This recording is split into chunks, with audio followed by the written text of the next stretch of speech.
Okay okay okay okay okay తమి మా సహచరులు మా తోటి శాసనసభ్యులు మా అన్న సంగారెడ్డి ఎమ్మెల్యే చింతా ప్రభాకర్ గారు నేను సంగారెడ్డికి వస్తున్నాను తెలియంగానే అన్న ఇక్కడ మా ప్రాంతంలో జొన్న రైతులు శనగ రైతులు వరి పండించిన రైతులు అందరూ బాధలలో ఉన్నారు. మొక్కలు పండించే రైతులు అందరూ కూడా బాధలలో ఉన్నారు. మీరు సాజిపేట రావాలి, వచ్చి ఇక్కడ మా రైతన్నలను కొంత కలవాలి. ఇక్కడ అధికారులకు కూడా ఒక హెచ్చరిక చేసినట్టయితది, ప్రభుత్వానికి ఒక హెచ్చరిక చేసినట్టయితది. రాష్ట్రంలో ఇవాళ రైతుల పరిస్థితి దయనీయంగా ఉన్నది. మొత్తం ఈ ప్రభుత్వం వచ్చిన తర్వాత కాంగ్రెస్ ప్రభుత్వం రైతును సత్యదాకా వేధించే ఒక పరిస్థితి తెచ్చింది అని వారు ఆహ్వానిస్తే ఇవాళ సదాశివపేటలోని ఈ డీసీఎంఎస్ సెంటర్ ఏదైతే ఉన్నదో శనిగల కొనుగోలుకు సంబంధించింది ఇక్కడికి రావడం జరిగింది. ఇక్కడికి వచ్చిన తర్వాత ఇక్కడ నెల రోజుల కిందట శనిగలు తీసుకొచ్చి ఇక్కడ పెట్టిన రైతులు వారందరితో కూడా కొద్దిసేపు మాట్లాడితే నాకు ఒక 4-5 విషయాలు అర్థమైనవి. ఒకటి, ఇంతవరకు ఈ ప్రభుత్వం వచ్చినాక రైతు బంధు ఎన్నడూ టైంకు పడ్డది లేదు. ఈ రోజు ఈ నిమిషానికి మనం మాట్లాడుతున్న ఈ రోజు కూడా ఎకరానికో 2 ఎకరాలకో తప్ప రైతు బంధు కూడా మొత్తం వేయలేదు. రెండవది, పెద్ద పెద్ద మాటలు చెప్పినారు. అన్ని పంటలు కొంటాం, కొనుడే కాదు అన్ని పంటలకు బోనస్ ఇస్తామని చెప్పి అభయ హస్తం అని మేనిఫెస్టో పెట్టి అందులో మొక్కజొన్నకింత, తెల్లజొన్నలకింత, శనిగలకింత, వరికింత అని చెప్పి మంచిగా పట్టిక కూడా రాసి ఆ మేనిఫెస్టోలో పెట్టి రైతులను పచ్చి మోసం చేసినారు. ఇలా వాస్తవం ఏంది అంటే రాష్ట్ర వ్యాప్తంగా ఉన్న పరిస్థితి ఒక సదాశివపేటలోనే కాదు రాష్ట్రం మొత్తంలో కేసీఆర్ ప్రభుత్వం ఉన్నప్పుడు 11 సార్లు రైతు బంద్ వేసింది కేసీఆర్ ప్రభుత్వం. 73,000 కోట్ల రూపాయలు 70 లక్షల రైతుల ఖాతాల్లో వాళ్ళు రోడ్డెక్కే అవసరం లేకుండా, ధర్నా చేసే అవసరం లేకుండా వారం 10 రోజులల్లా బ్రహ్మాండంగా వాళ్ళ ఖాతాలు టింగు టింగు మన మోగుతుండే, ఫోన్లు ఖాతాలలో పైసలు పడుతుండే. ఇవాళ ఎంత దౌర్భాగ్యమైన పరిస్థితి అంటే ఇలా 4 మే అంటే యాసంగి పంట కూడా అయిపోయే టైం. ఇంకొక 10-12 రోజులు అయితే మళ్ళా తూకాలేసి మళ్ళా కొత్త పంటకు రైతు తయారు చేసుకునే టైం, రోహిణి కార్తె. ఈ టైంలో ఇంకా రైతు బందే మొత్తం పడలేదు. 1-2 కాదు, రాష్ట్ర వ్యాప్తంగా కనుక మీరు చూసినట్టయితే ప్రభుత్వం యొక్క ఆలోచన ఒకటే కనబడతా ఉన్నది. ప్రభుత్వం ఏమనుకుంటుందంటే అసలు ఈ జోకుడు కొనుడు ఇవి బంద్ పెడితే మరి మద్దతు ధర ఇచ్చే బాధ తప్పుతుంది, బోనస్ ఇచ్చే బాధ తప్పుతుంది. లేకపోతే జోకితే కొంటే మళ్ళా రైతుకు పైసలు ఇవ్వాలి, మళ్ళా రైతు కోపానికి వస్తాడని చెప్పి ఇవాళ మొత్తంగా ఎక్కడ కొనుగోలు చేయకుండా తప్పించుకునే ప్రయత్నం చేస్తా ఉన్నది. మొత్తం అన్ని పంటలు ఇడిచిపెట్టినారు. అన్ని వరి, మొక్కజొన్న, అదేవిధంగా తెల్లజొన్న, శనిగలు, రాష్ట్ర వ్యాప్తంగా ఏ పంట కొనుగోలు కూడా సరిగ్గా జరగడం లేదు. కేసీఆర్ ప్రభుత్వం ఉన్నప్పుడు మా గౌరవ ఎమ్మెల్యేలు ఒక మాట చెప్తే రైతుల నుంచి విజ్ఞప్తి వస్తే ఎటువంటి కండిషన్లు పెట్టకుండా, ఎట్లాంటి ఆంక్షలు పెట్టకుండా మొత్తం సంపూర్ణంగా పంట మొత్తం ప్రభుత్వమే కొంటుండే. కానీ ఇవాళ పరిస్థితి ఈ యాసంగి సీజన్ లో 95 లక్షల మెట్రిక్ టన్నుల వరి కొనుగోలు చేస్తామని చెప్పి ప్రభుత్వం చెప్పింది. కానీ ఈ రోజు వరకు 4 మే 2026 వరకు ఇప్పటి వరకు 9 లక్షల మెట్రిక్ టన్నులు మాత్రమే కొన్నారు. వాళ్ళకు కూడా ₹1 కూడా ఇంతవరకు ఒక్క రైతు కూడా వేయలేదు. మొత్తం రాష్ట్రం మొత్తం 9,500 కొనుగోలు కేంద్రాలు ఉండాల్సి ఉంటే ఈ రోజు వరకు 6,000 మాత్రమే తెరిచినారు. ఏది ఇక్కడ ఇప్పుడు సంగారెడ్డి జిల్లాలో ఇప్పుడే సోదరుడు రాజశేఖర రెడ్డి అనే రైతు చెప్తున్నాడు, ఒక్కటంటే ఒకటి వరి కొనుగోలు కేంద్రం ఈ రోజు వరకు పెట్టలేదు. అంటే ఎంత అన్యాయమైన పరిస్థితి అంటే సెంటర్లు పెట్టరు, పెడితే రైస్ మిల్ అలాట్ చేయరు. అట్లాగే ఆ సెంటర్లో గన్ని బ్యాగులు దొరికాయి, సుతిల్ దారం ఉండదు. అకాల వర్షాలతో నష్టం కిందైతే కప్పెతందుకు టార్పాలీలు లేవు. అంటే ఉద్దేశం ఏంది ప్రభుత్వం అందంటే అడ్డికో పావు సేరుకో రైతు బయటికి పోయి మళ్ళీ అమ్ముకోవాలి, దళారుల పాలు కావాలి ధాన్యం. మొత్తానికైతే రైతుకు మద్దతు ధర ఇచ్చే పరిస్థితి ఉండవద్దు అని చెప్పి ఇవాళ మొత్తంగా రేవంత్ రెడ్డి ప్రభుత్వం, కాంగ్రెస్ ప్రభుత్వం పనిచేస్తా ఉన్నది. దీనికి ప్రధానమైన కారణం సివిల్ సప్లైస్ కార్పొరేషన్ లో జరిగిన కుంభకోణమే.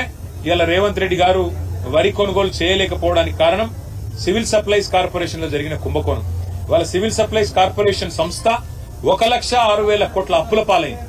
ఆ అప్పుల పాలైపోయి ఇవాళ ఆ సంస్థకు ఎన్పిఏగా డిక్లేర్ అయిపోయి అంటే ఆ సంస్థకి ఎవడు బ్యాంకులో పతార లేదు, నాన్ పర్ఫార్మింగ్ అసెట్ అయిపోయింది. అందుకే మరి ఇవాళ ఆ సంస్థకి వెళ్ళి పైసలు ఉడతలేవు కాబట్టి ఇవాళ సెంటర్లు తెరిచే పరిస్థితి లేదు. రేవంత్ రెడ్డి ప్రభుత్వం చేసిన కుంభకోణం సివిల్ సప్లైస్ కార్పొరేషన్ లోనే దీనికి ప్రధాన కారణం. ఇంకొక మాట, ఇటుకు వచ్చినాక రైతులు చెప్తున్నారు, అన్న రుణమాఫీ కాలే, కరెంట్ చక్కగా వస్తలేదు, రైతు బంధు పడతలేదు, అయినా సరే కష్టపడి పంట పండిస్తే సన్నాలు వండిమంటే పండించినాం, సెంటర్లు తెరవరు, తెరిచిన దబ్బన సెంటర్లు తెరిస్తే రైస్ మిల్ అలాంటి చేయరు, సెంటర్ కోతే గన్ని బ్యాగులు దొరకాయి, సెంటర్ కోతే సుతిలు దొరకది, ఆఖరికి టార్పాలిన్ వర్షం పడుతుందంటే రాళ్లవాన పడుతుందంటే టార్పాలిన్ కప్పుకుందామంటే దాన్ని కూడా కనీసం ఇచ్చేటోడు లేడు. నిన్నటికి నిన్న రంగారెడ్డి జిల్లాలో గౌరయ్య అనే ఒక రైతు ఐకేపీ సెంటర్ లో అక్కడనే నిలబడి ఎండ దెబ్బ తగిలి అక్కడనే చచ్చిపోయింది, వరి కుప్ప మీద అక్కడనే చచ్చిపోయిన పరిస్థితి. మహబూబాబాద్ లో వెంకన్న అనే రైతు ఒకటే రోజు, నేను చెప్పేది ఒకటే రోజు నిన్నడు, మహబూబాబాద్ లో వెంకన్న అనే రైతు నిన్న సెంటర్ లో కూసోని ఆఖరికి వాన పడేటట్టుంటే అటూరికి ఇటూరికి ఆ టార్పాలిన్ కప్పేందుకు ఆయన మరి పంటను కాపాడుకునేందుకు ప్రయత్నం చేసి అక్కడికక్కడ పిడుగుపడితే సెంటర్లోనే ఆ వెంకన్న గారు కూడా చచ్చిపోయింది. అంటే ఇవి ఖచ్చితంగా ప్రభుత్వం చేస్తున్న హత్యలు, ఇవి ఖచ్చితంగా ప్రభుత్వమే రైతులను వాళ్లను సంపేతందుకు వాళ్ళకు ఊపిరి లేకుండా చేసేందుకు చేస్తున్న ప్రయత్నంగా కనబడతా ఉంది. నేను అడుగుతున్నా ముఖ్యమంత్రి గారిని, ఒక్క సెంటర్ అన్న చూసినావా, పోయినావా? నీ మంత్రులు ఒక్క సెంటర్ కన్నా పోయినరా? ఎక్కడో పోయి రిబ్బన్ కటింగ్లు అన్నట్టు పోజులు కొట్టుడు తప్ప కొనుగోలు ఎట్లయితున్నాయి, పైసలు పడుతున్నాయా లేవా, జోక్తుండ్రా లేదా, 5-6 కిలోల తరుగు ఒక్కొక్క మరి సెంటర్లో ఇయ్యాల. మీరు చూస్తే ఆ రోజుల్లో రేవంత్ రెడ్డి గారు చాలా మాట్లాడారు, కానీ ఇవాళ ఒక్కొక్క సెంటర్లో ఒక్కొక్క రైతు ఇబ్బంది పడతా ఉన్నాడు, అవస్థలు పడుతుంటే ఒక్క మంత్రి పత్తా లేడు, ఒక ఎమ్మెల్యే పత్తా లేడు, ఎక్కడోళ్ళక్కడ తప్పించుకుని తిరుగుడు తప్ప ఇంకోటి లేనే లేదు. ఇక ముఖ్యమంత్రికి ఏమో భూముల కొనుగోళ్ల మీద ఉన్నది శ్రద్ధ, భూముల అమ్మకం మీద, రియల్ ఎస్టేట్ బ్రోకర్ దందా చేసుడు మీద, ఈ పని తప్ప ముఖ్యమంత్రికి పంటల కొనుగోలు శ్రద్ధ లేదు, రైతు బంద్ చేసే తెలివి లేదు, రైతు బీమా ఇచ్చి రైతులను కాపాడుకునే సోయి అంతకంటే లేదు. అట్లాగే మీరు చూసినట్టయితే వీళ్ళ ఆలోచన స్పష్టంగా ఒకటే కనబడతా ఉన్నది, రైతులు ఇవాళ వాళ్ళకు సెంటర్కి వస్తే మరి పైసలు ఇవ్వాలి. మొక్కజొన్నలు 13 లక్షల ఎకరాల్లో మొక్కజొన్నల విస్తీర్ణం ఉంది. ముఖ్యంగా సంగారెడ్డి జిల్లాలో పెద్ద ఎత్తున మొక్కజొన్నలు, తెల్లజొన్నలు, శనిగలు, అట్లాగే మరి వరి ఇవన్నీ కూడా పండించినారు. గతంలో పత్తి పండించి నష్టపోయిన రైతన్నలు ఇప్పుడు మరి షిఫ్ట్ అయినారు, జొన్నలకు శనిగలకు కొంతమంది షిఫ్ట్ అయినారు. ఇట్లనన్న పైసలు వస్తాయేమో మరి వాళ్ళ పరిస్థితి ఇవాళ మీరు చూస్తే 13 లక్షల ఎకరాల్లో మొక్కజొన్న విస్తీర్ణం రాష్ట్రం మొత్తం ఉంటే ఇప్పటి వరకు ఈ రాష్ట్ర ప్రభుత్వం కేవలం 10 లక్షల టన్నులు మాత్రమే కొంటా అంటున్నారు. 13 లక్షల ఎకరాల్లో ఎకరానికి 35 నుంచి 40 క్వింటాలు పండిస్తే 40 లక్షల మెట్రిక్ టన్నులు పండితే ప్రభుత్వం చారాన కొంటా అంటుంది, 25% కొంటా అంటుంది. ఆ 25%లో కూడా ఇప్పటి వరకు వాళ్ళు చెప్పిన 25%లో కూడా అంటే 10 లక్షల టన్నులలో కూడా 3 లక్షల టన్నులు కూడా ఇప్పటి వరకు కొనుగోలు చేయరు, చేస్తే పైసలు వేయరు. మొత్తానికి ఆగమాగం ఇవాళ రాష్ట్ర వ్యాప్తంగా పరిస్థితి. కేసీఆర్ గారి ప్రభుత్వంలో మొక్కజొన్నలు కొనేందుకు 750 సెంటర్లు మేము పెట్టినాం, కానీ ఈ ప్రభుత్వం ఈ రోజు వరకు 80 సెంటర్లు మాత్రమే పెట్టి 45 డిగ్రీల ఎండలో ఇలా రైతులు చచ్చిపోయేందుకు వాళ్ళు వడదెబ్బదాకి సావాలి, పిడుగులు పడి సావాలి, గుండెపోటుతో సావాలి, లేకుంటే దళారుల పాలు చేసి మొత్తం ధాన్యం అంతా కూడా బతుకాగం కావాలన్నట్టు వాళ్ళను ఆగమాగం చేస్తా ఉన్నది.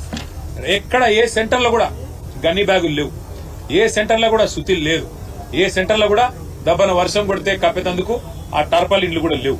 ఇక జొన్నలు, తెల్లజొన్నలు 4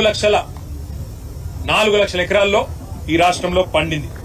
కేసీఆర్ గారి ప్రభుత్వంలో తెల్లజొన్నలు కొన్నాం, ఎర్రజొన్నలు కొన్నాం, మొక్కజొన్న కొన్నాం, శనిగలు కొన్నాం, సోయా కొన్నాం, సన్ఫ్లవర్ కొన్నాం, మిర్చి కొన్నాం, వరి కూడా కొన్నాం. కానీ ఈ ప్రభుత్వం ఈ రోజు వరకు జొన్నల విషయంలో ఇంతవరకు ఒక్క గింజ కూడా ఎక్కడ కొనలేదు, ఎక్కడ కూడా పొరపాటును కూడా కొనే ఆలోచన కూడా చేస్తున్నట్టు కనబడతలేదు. ఇవాళ మేము ఈ ప్రభుత్వాన్ని డిమాండ్ చేసేది ఒకటే, శనిగల విషయంలో కూడా మీకు ఒక మాట చెప్పాలి.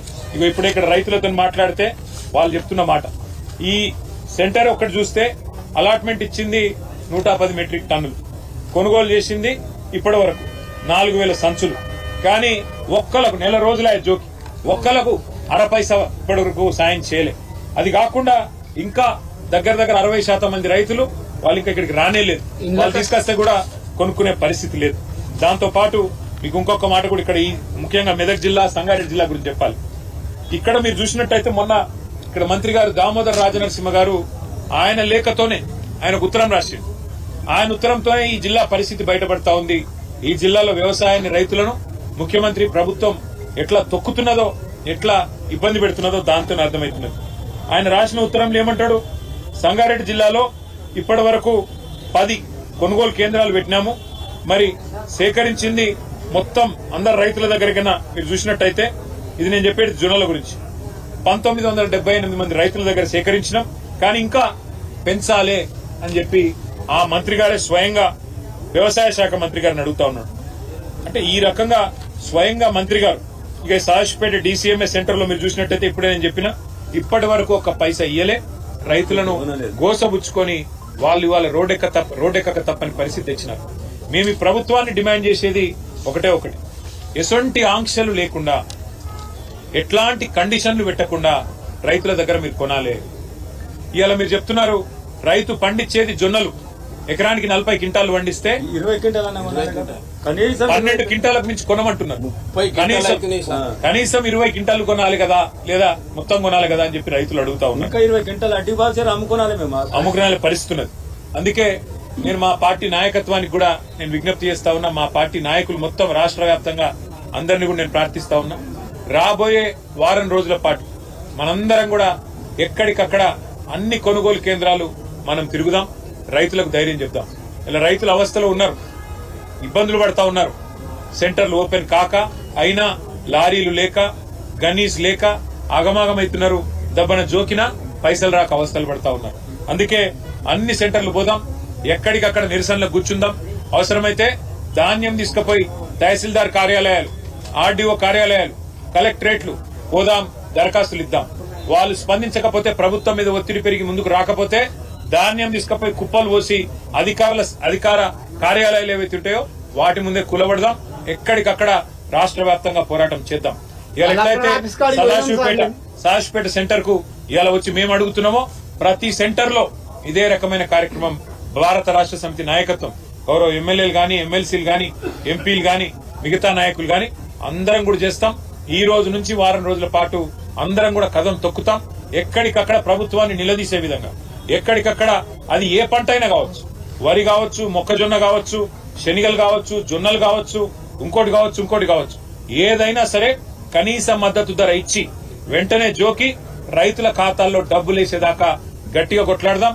అక్కడక్కడ పంట నష్టం జరిగింది.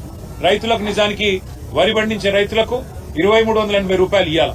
కానీ వీళ్ళు కొనకపోవడం వల్ల 1600, 1700కే బయట రైతులు అమ్ముకునే పరిస్థితి.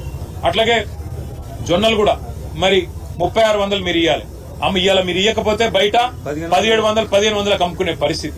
అట్లాగే ఇక్కడ శనిగలకు 5800 రూపాయలు ఇవ్వాలి. మీరు ఇవ్వకపోతే 4000 రూపాయలకు బయట అమ్ముకునే దరిద్రమైన పరిస్థితి రాష్ట్రంలో ఉన్నది. కాబట్టి ప్రభుత్వం వెంటనే స్పందించి ముందుకు రాకపోతే తప్పకుండా రాబోయే వారం రోజుల్లో మా ఆందోళన ఉధృతం చేస్తాం. రైతులందరినీ కూడగడతాం, ప్రభుత్వాన్ని ఉక్కిరిబిక్కిరి చేస్తాం, వదిలిపెట్టాం, అన్ని సెంటర్లు తిరుగుతాం. రాష్ట్ర వ్యాప్తంగా ప్రభుత్వం వ్యతిరేకంగా రైతులకు మద్దతుగా కదం తొక్కుతామని చెప్పి కూడా మా నాయకులు, కార్యకర్తలందరికీ కూడా విజ్ఞప్తి చేస్తూ అన్ని కొనుగోలు కేంద్రాలు మనం సందర్శిద్దాం.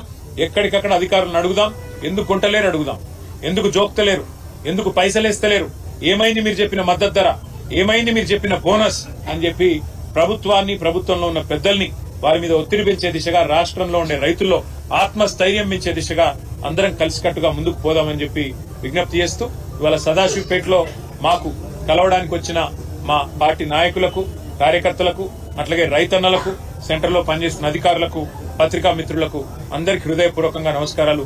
మా ఎమ్మెల్యే గారికి ప్రత్యేకంగా ఇక్కడికి ఆహ్వానించినందుకు వారికి కూడా ధన్యవాదాలు తెలియజేస్తూ జై తెలంగాణ.